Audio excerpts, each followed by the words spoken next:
I want to give you a chance to speak on this because it is sort of a cloud that does follow you because of the opioid crisis in Kensington. And I believe, right, that there is no one better qualified to speak on that than the very person who helmed the district for 14 years. You've said repeatedly that Kensington is a failed, quote, in quotes, failed containment strategy that did not work. What was the containment strategy? How do you explain that containment strategy? So there are so many different policies that lead to the creation of a Kensington. This is a citywide problem. It's a national problem. It's a worldwide problem, right? We saw this opioid trajectory happening over time. There was some health reform issues that gave people more access to opioids. I had to go to the federal government, to the feds, DEA and others, when I saw a trend of pharmacies popping up. And I went to the DEA and they did an analysis of all the pharmacies, and we had the top selling pharmacies of opioids of the city. In District 7. In District 7, in that Germantown. We closed them down. So we go to the DEA, we start working with them around closing these pharmacies. We show this information to CBH, to the Community Behavioral Health, and we say, this is a problem. How is it that North Philadelphia 19133 has the highest grossing pharmacies in the city? And we tie them to certain mental health providers. And CBH would not close those mental health providers down. The federal government did. Think about that. So the agency that we have that should be monitoring these places, I get the data from the DEA and I can't get CBH to close them. So I had to continue to coordinate with the federal government to close these mental health places down. So that was the first inkling to me that this was going to be out of control and that our city wasn't really ready to respond to it. Mm-hmm. Then we have 60% of the people on methadone living in the 1st, 6th, and 10th council district. And those district council people ban methadone clinics from their district. So where are their constituency going to go?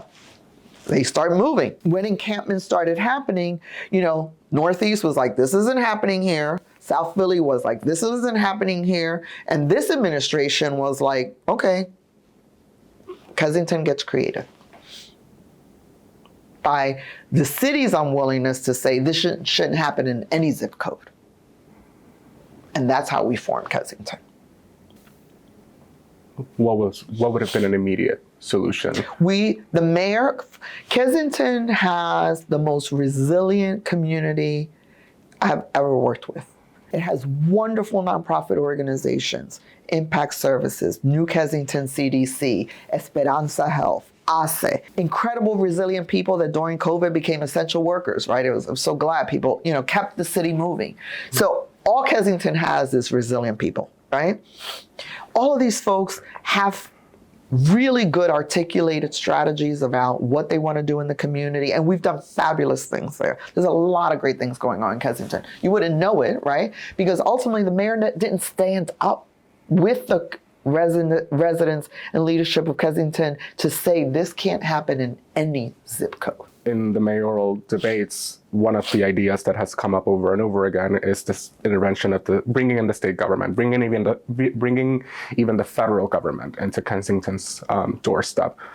What do you think of when you hear that? You don't need an emergency declaration for federal and state elected officials who represent Kensington to marshal their governments to action.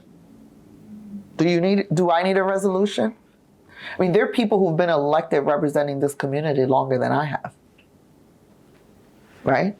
We need the federal elected officials, the state elected officials, right, to work with city government. But that requires city government to take ownership of what is it that we need from the state, right? We need flexibility on treatment services, on the money that comes down, right? We have this opioid settlement. They're planning the opioid settlement for the next 10 years, mm-hmm. right? Like spreading it out as opposed to like, how do we front load everything that we need to do? That's not what they're doing. What is it that we need around state treatment? We need a county table to work on this. 80% of the people in Kensington and addiction are not from Kensington, right? How do we get these folks treatment in their counties, right? So state officials, that's where they should be leading, right? It's not putting the onus, the financial burden on the city of Philadelphia is like, okay, how does Philadelphia take someone in addiction, stabilize them, create a treatment plan, and be able to send them home to their county?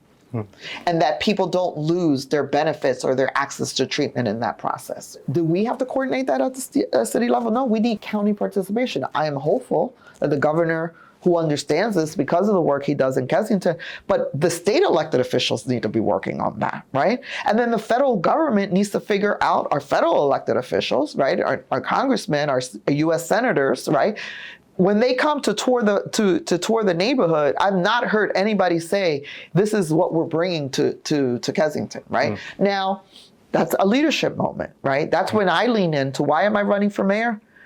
Because in the first 100 days, they will have a state plan and they will have a federal plan.